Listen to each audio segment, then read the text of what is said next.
9 मई को रेडियो पाकिस्तान पेशावर की इमारत का दरवाज़ा तोड़ने वाला मुलजिम गिरफ्तार कर लिया गया है, जबकि मुलजिमा की गिरफ्तारी के लिए कोशिशें जारी हैं। आपको बताएं कि 9 मई को रेडियो पाकिस्तान पेशावर की इमारत का दरवाज़ा तोड़ने वाला मुलजिम गिरफ्तार कर लिया गया, जबकि दीगर मुलजिमान की गिरफ्तारियों के लिए कोशिशें जारी हैं। मजीद जानते हैं डॉन न्यूज़ के नुमाइंदे जाहिद इमदाद से। जी जाहिद, बताइएगा मुलजिम से तफ्तीश में क्या इंकशाफात सामने आए हैं?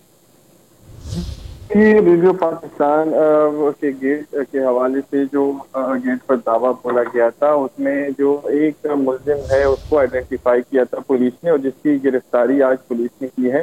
ताहम पुलिस के मुताबिक उनके मुताबिक ये जो गेट है ये भी पुलिस ने वहां से जो जिस बंदे को बेचा गया था, जो मुलजिम ने जिस कबाड़ वाले को बेचा था, उससे भी ये गेट पुलिस ने वहां से बरामद की है। जबकि पुलिस के मुताबिक जो मजीद साथी हैं उनके हवाले से भी 9 मई को रेडियो पाकिस्तान पेशावर की इमारत का दरवाज़ा तोड़ने वाला मुलजिम गिरफ्तार कर लिया गया है। अपडेट कर रहे थे जाहिद इमदाद, आपका शुक्रिया।